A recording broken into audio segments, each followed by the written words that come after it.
Thank you, everyone. I really appreciate the opportunity to be here tonight, and I know my guardian introduced me, but I'm speaking to you tonight as a parent and talking a little bit about ways you can support self-care for parents of children and youth with special health care needs. And Krista talked a little bit about all that stress we experience and the importance of relaxation and coping strategies, so that's actually a nice kind of segue into my talk. And I'm going to start with, what is self-care? What are we talking about when we talk about self-care? And a definition I found is that self-care includes any intentional actions that you take to care for your physical, mental, and emotional health. And I really like this definition because it has that word intentional action in there, because it makes it something that you're doing on purpose. What are some examples? It could be exercise, whether that's yoga or walking. It could be time with friends, going to a movie, dinner, time just spent laughing, talking. Some people, that would be me time, like taking a bubble bath by themselves for 10, 15 minutes or listening to music. It could be getting a massage, which sounds fabulous to me right about now, or taking a class or getting a pedicure. It could be one of those more indulgent things. Or it could just be 15 minutes of meditation or quiet time. It really can be different for different people.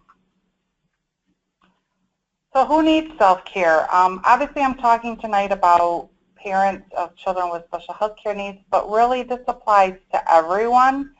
We all have sources of stress. I don't think anyone would say that they don't have any stress in their life. Where does it come from? It can come from parenting. It can come from work. It can be related to your health or the health of a family member. It can come from relationships, your family, or financial issues. And the problem with stress is that we become acclimated to it. The more stress you experience, the more accustomed you are to having stress in your life. But it will take a toll on you, and we feel it. And some of the impacts we have could be feeling tired. You start to forget things. You're in a bad mood. Some of us experience aches and pains or high blood pressure, difficulty sleeping, or wanting to sleep all the time. And like I said, we really need to find ways to lessen that stress and impact in our lives. And that's where self-care comes in. So remember what I said in the beginning, the definition, it's intentional acts to take care of your well-being. And just like the different examples I talked about, what acts you perform to take care of yourself are all different. We all have different things we consider a priority, and that's okay. Thinking about those negative effects, it really makes taking care of ourselves important. If we don't take those intentional acts, then it doesn't always happen. And oftentimes the things that cause us the most stress are things that are a big part of our life. It's like I said, being a parent or work. You can't always just take those things out of your life. They're there every day. So it can counteract, taking care of yourself counteracts the negative effects. It will recharge you mentally, emotionally, and spiritually. It helps keep us healthy, makes us better caregivers. We're better parents, caregivers if we take care of other family members. We're better workers. And it can bring us more peace and feeling of well-being and boost our mood and self-esteem. So I have an activity tonight that I've done with parents and professionals when I've talked on this before, and I decided to include it because I think it's interesting and insightful. All of you should have gotten a printout that had like an outline of a hand on it. I'm going to assume yes. If not, then you can just take a blank piece of paper in front of you and do an outline of your hand, similar to like when you were in grade school and you did the turkey. So I'm going to do a little exercise, and this activity came from, was adapted by a woman named Erica Oliver, who is a life coach in Portage, Michigan. And she uses this exercise to help people think about their personal energy. And our personal energy is impacted by the people around us, including ourselves. So this exercise kind of helps you see and feel where you're getting your energy and where your energy is being drained. And the people closest to you may be the people draining your energy, and you may not even realize it. So we're going to start out, everyone should have their hand in front of them. And the first thing you're going to do is put your initials on the top of the middle finger. And then on the two fingers next to the middle finger, what is it, the ring finger and the pointer finger, I want you to put initials of two people who are close to you, and that can be close to you in heart, can be close to you in your family, in proximity, it can be both. And then lastly, you're going to put the initials of two more people who are close to you on the remaining pinky and thumb. My child. It can be your child, it can be your friends, it can be your family. Okay, I'm going to read a series of statements, and some are X statements and some are O statements.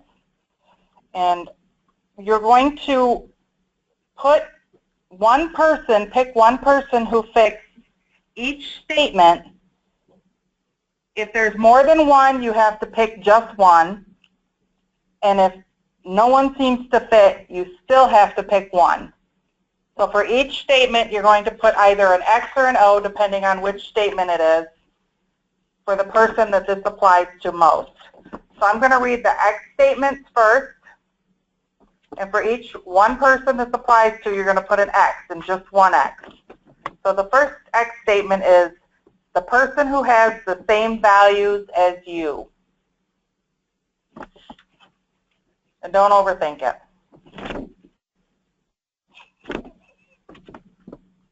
So put an X next to the person who has the same values as you. All right, the next statement is this person you trust most to keep a secret. And that should be an X. The next X is the person with whom you've had the most fun.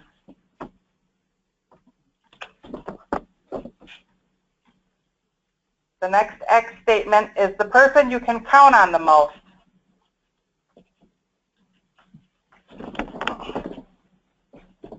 The next X statement is the person who does not criticize you.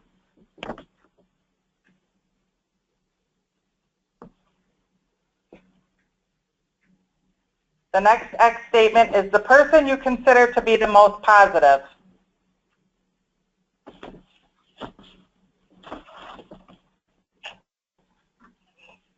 The next X statement is the person who listens to you the most.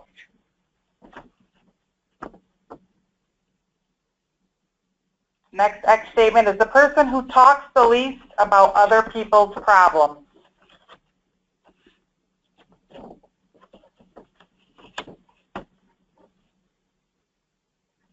The next X statement is the person who always makes you feel good.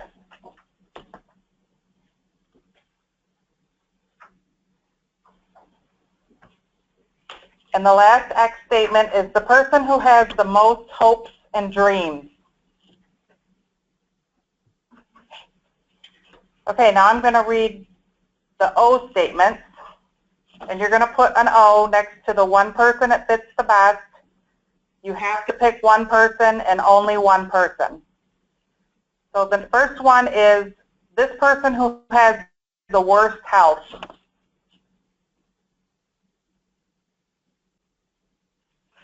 Put an O next to their initials.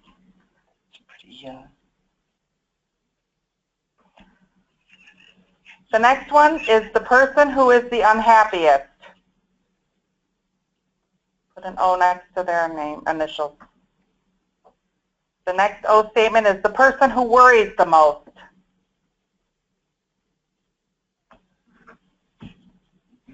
The next O statement is the person who complains the most.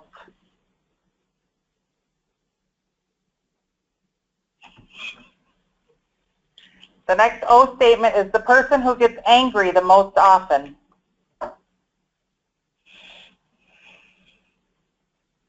The next O statement is the person who tells you the most about his or her problems.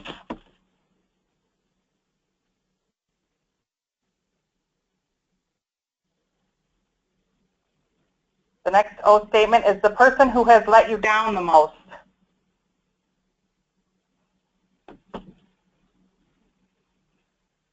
The next O statement is the person who borrows from you the most often.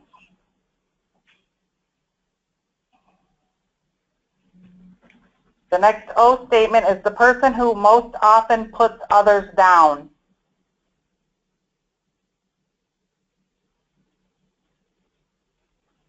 And the last O statement is the person who never seems happy with life.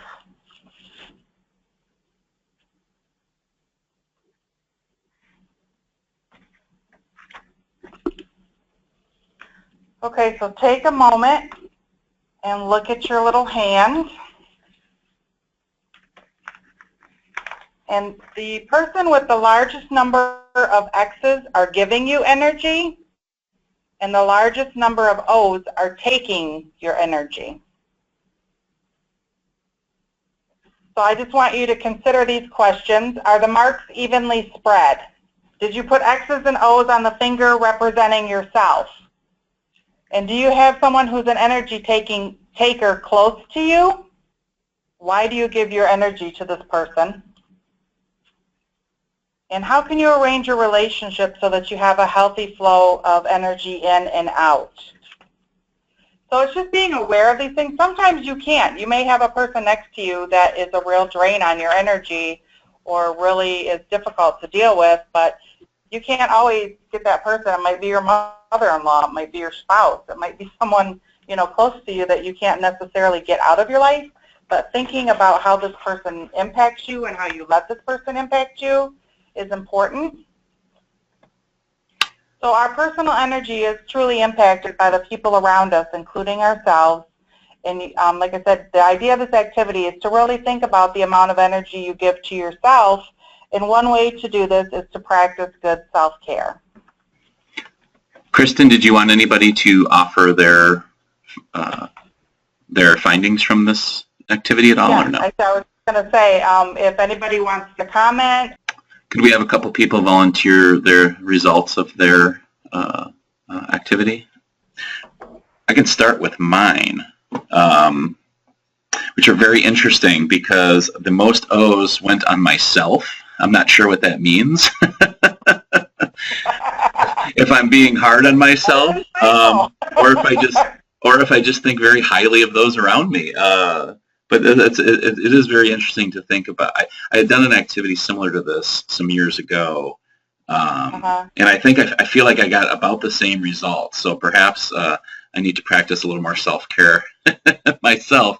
Right. But it is a very interesting reflective activity to really consider the impact of those around you, and I think of yourself on others as well. Right. Thank you.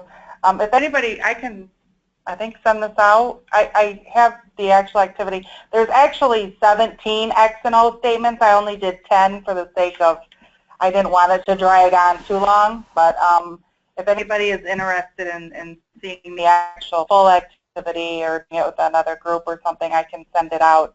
Did anyone else have any comments? Yeah, I was just going to say I also had the most O's on myself, which I was feeling a bit self-conscious about, but glad to hear that I'm not the only one. What I found interesting is the people that I included, many of them were people in my family. So sort of how that person's role in your family probably has, or just even in your circle, has an influence on whether they give or take. So a lot more just the difference between my mom and my sister, where I think that probably my sister and I probably give and take equal amounts of energies, but just due to the, not necessarily hierarchy of our family, but the fact that, I probably get more energy from my mother than she takes from me, just based on, the structure of a family or the structure of a relationship that one might have with those people that they listed. Thank you.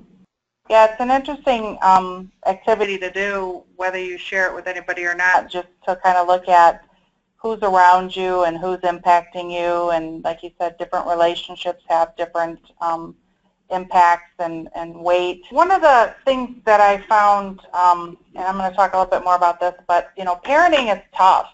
Anybody who's a parent knows it's not an easy job, and for those of us who have a child with special health care needs, it can be extraordinarily demanding.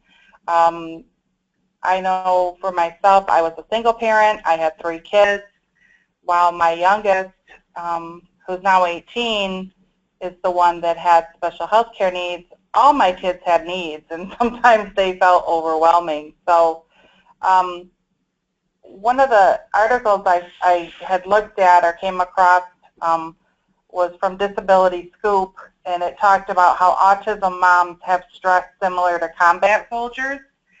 And I went and looked up the article, and it's called Maternal Cortisol Levels and Behavior Problems in Adolescents and Adults with ASD. And it was an article that came out in, I think, 2010. But it talked about the stress hormone cortisol, and I'm certainly no expert on what cortisol is or how it works or what it does, but I think the interesting thing I wanted to mention is that what they found is that there was dysfunctional cortisol levels in these parents, and that it was similar to the type of chronic stress experienced by people such as combat soldiers, Holocaust survivors, and people suffering from post-traumatic stress disorder. This is huge. I mean, this is obviously having a very big impact, and often a lot of this is outside of the control of the parent. So it's especially important to help parents find ways that they can lessen this impact. And as I said before, oftentimes the stress, and I've said this about myself, I wouldn't know when I was stressed because I'm stressed all the time. You just acclimate to it, and it takes something so huge to register that I'm stressed because I'm so used to those everyday stressors. So one way to lessen the impact is to help families practice good self-care.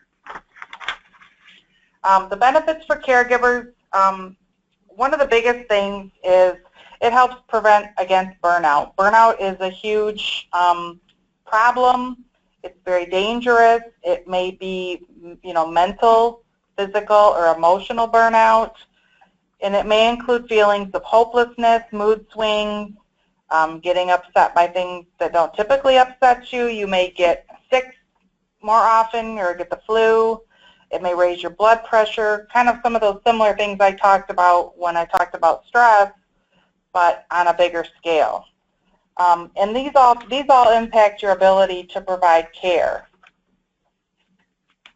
I put in a slide here about children with special needs and risk for abuse and neglect, not because I think all parents are going to abuse their child, but it's something that we need to be aware of, we need to think about.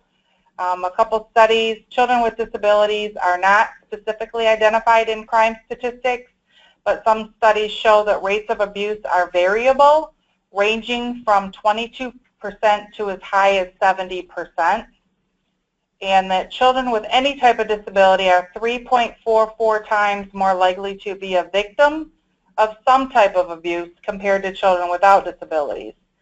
Again, these statistics do not specifically address parental abuse, but it happens, and I think there have been some very public cases of parents who obviously experienced kind of a breakdown and burnout and did things that shouldn't have happened. And speaking as a parent, we don't want to reach that point. We don't want to be that parent, and it's very scary to even think about.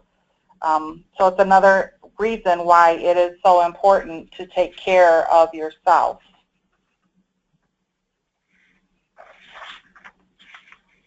There are obviously barriers, and parents sometimes don't take care of themselves. I'm going to talk a little bit about the barriers first and then move on to strategies.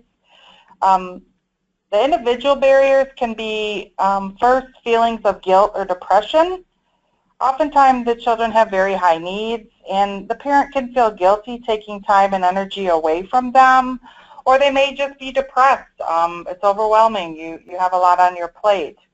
Not having the time or feeling like you don't have the time. Resources can be very tight.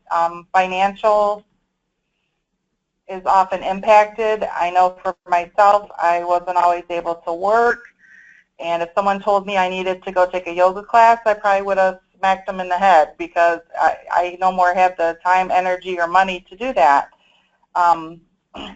Lack of knowledge, not really understanding that it's an important thing to do or have the resources or knowledge of resources to support it. Not a priority. Oftentimes you get in that reactive mode. You're not able to really prioritize things and think about what you need to do. You're used to doing things a certain way, and change can be difficult. There can be cultural reasons. There may be in your family, you're viewed as selfish if you take time to yourself. And last, you have good intentions but lack of follow-through. This is one I think I'm pretty good at. Oftentimes, really good intentions of taking care of myself, but I don't always do it. Next, I'm going to talk a little bit about systemic barriers. Funding, obviously. Even when a parent wants to practice good self-care, there can be difficulty in finding resources. Funding is getting more and more difficult to come by for programs like respite, and there may be certain eligibility criteria. The parent may not meet it, whether that be financial or emotional.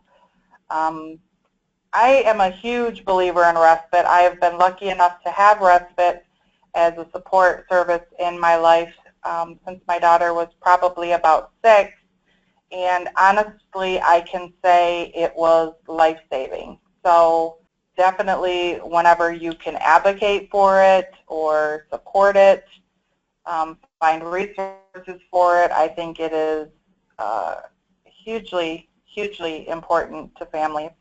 You know, case managers often have high caseloads. They can't, or other, you know, practitioners have very high caseloads, so you can't always focus on, it's enough to just deal with the family or help the family with what issue they're having at the moment versus trying to talk to them about self-care.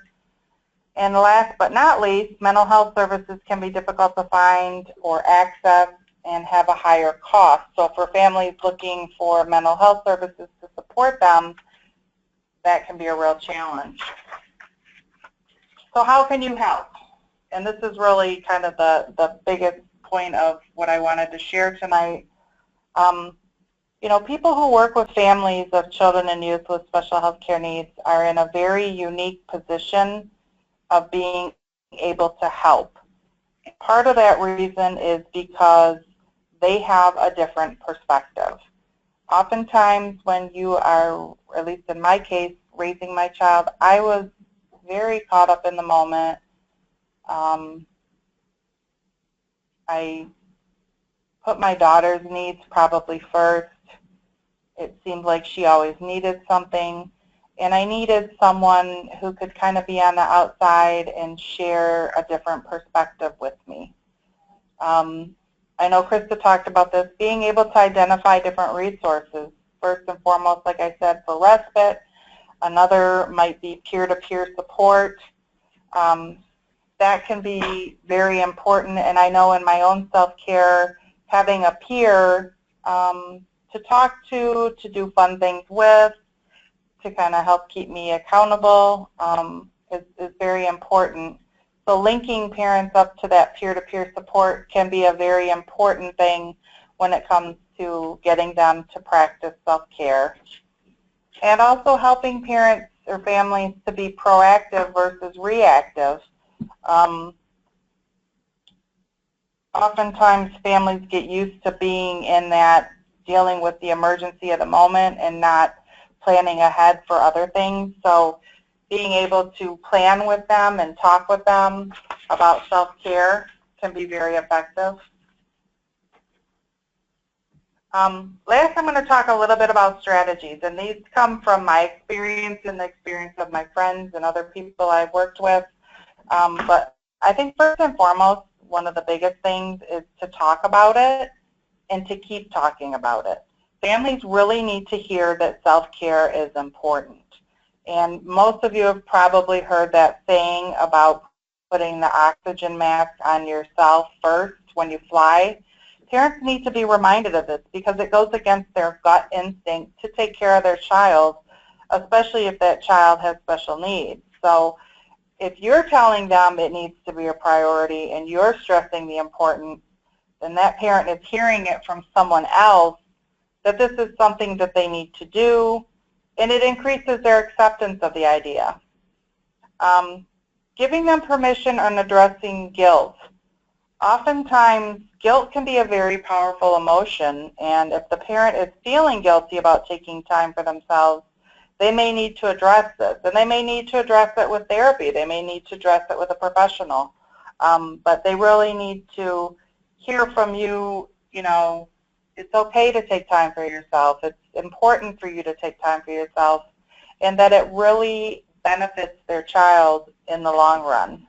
Another strategy is help them identify an area of interest. And probably one of the most thought-provoking questions I think you can ask a mom or dad is, who were you before you were this child's parent? Think about that person. What did you like to do? What sort of things did you do when you didn't have to think about that child that kind of recharged that energy and made you feel good? And what are their strengths? Thinking about what things they're good at, where they can make connections. Brainstorming with them. Just, you know, sitting down and helping them come up with some ideas of some self-care activities may be possible. And even though I talked earlier about kind of those big things about self-care, it doesn't have to be anything big. It can be small. Just taking 15 minutes a day to do some breathing, some reflection, time alone, some me time. Next, help identify resources. Oftentimes you hear about things and connect with other parents. You may know of where they can go for resources. Help them identify what some low-cost activities are or what some respite options are. And thinking about what are the natural supports available to the family. Is there a family member or a friend who can help, either through caring for the child for a day or even a couple hours, or be recruited to help the parent follow through with their self-care activity. Healthcare services, I think it's really important to stress the importance of taking care of your own health as a type of self-care. A lot of people don't think about this, but scheduling your preventive services and regular checkups are a big part of self-care. And it really comes down to thinking about and talking with the parent about, you know, who's going to be there for your child if you aren't. It's really important to take care of your own health. I think we all know this, but parents need to hear that, and that preventive service, a lot of preventive services now, unless anything changes, are covered at 100%. So it's really important to stress, hey, get that mammogram, get your checkup, do your lab work, which is something I myself have struggled with. Peer support, help them finding peer support, like I said before, helping them find a peer to help plan things or do self-care with, help keep on track, hold accountable. One of my own best self-care activities is time with my friends. It really helps me to laugh and relax and just be silly. And I find that enjoying a good laugh with a friend is one of the best therapies for me. And planning it, putting it on a calendar, keep following up. There's something very powerful about scheduling self-care and thinking about whether you did it. And I always, when I talk to families about this, I always tell them, you know, go ahead, put it on your calendar, write yourself a note, put it in your phone, schedule it. If it doesn't happen that week, that's okay. Put it in there next week, schedule it again, keep trying. And one of the things I included as a handout is called the Self-Care Worksheet, and we actually got this from I think a teacher's magazine, but it's a worksheet that you can use with families, and it tells you to list what you're doing now to manage stress, list the self-care habits you'd like to use, and then thinking about those barriers. I think it's really important to talk about what the barriers are and whether they're really barriers or if they're just perceived barriers. But thinking about ways that you can actually overcome those barriers and what solutions. And I think it's, talking about it with someone else can be very effective.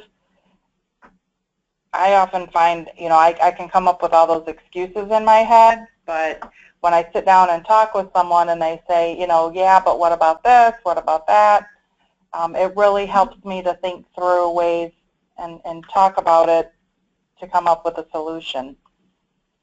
And then the last part of this worksheet talks about committing to an activity, why you want to do it, and how you're going to accomplish it.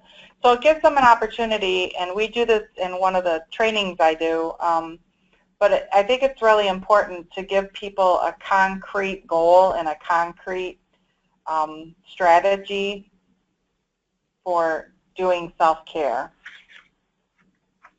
And at this time, I will ask if there's any questions.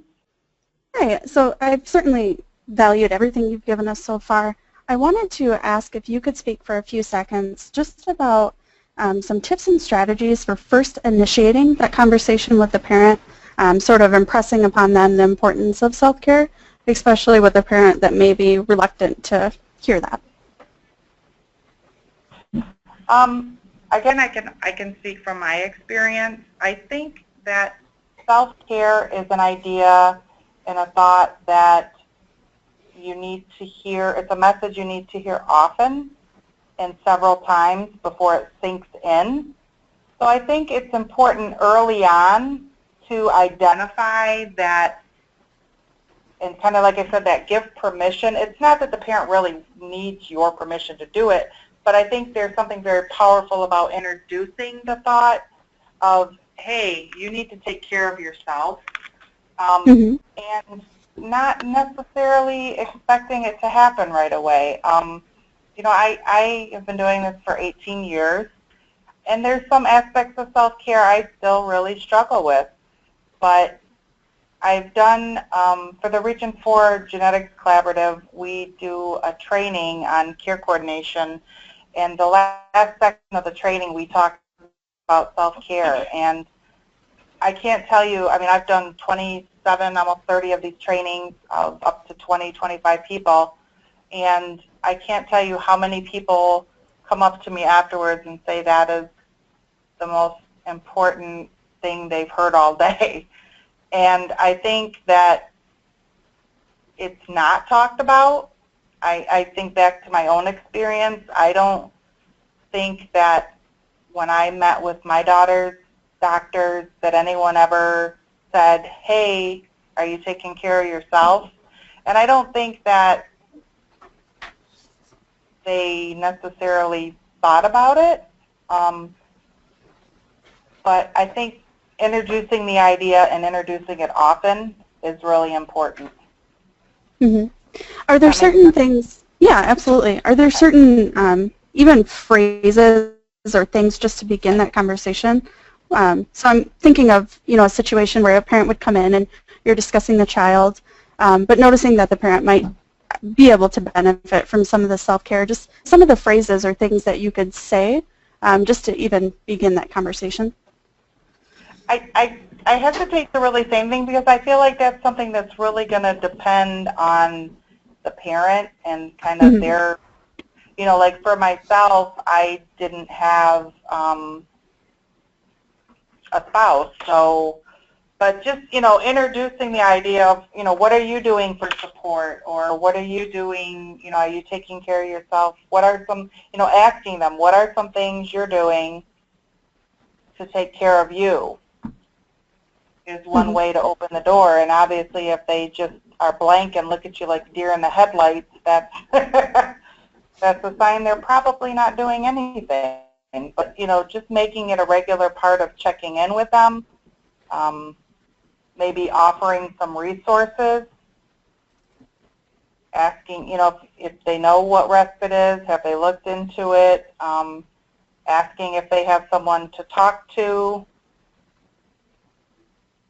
a support network. And that's where I think sometimes that peer-to-peer component can be so important in connecting them to some sort of, you know, mentor, or I think that's a component of getting that peer support that can be very effective. Is, you know, those parents often are more what I call seasoned. I prefer that over old.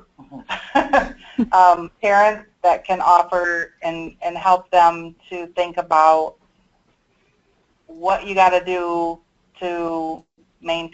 I mean, it's not a sprint, it's a marathon, and it's really important, I think, to learn from others what they've done to sustain them for the long haul. And the last slide I put up, I found this and I really liked it. It says, never underestimate your ability to make someone else's life better, even if you never know it. You know, you may only see a family once or twice, but, you know, introducing that idea or planting that seed that self-care is important, you never know when it's going to grow.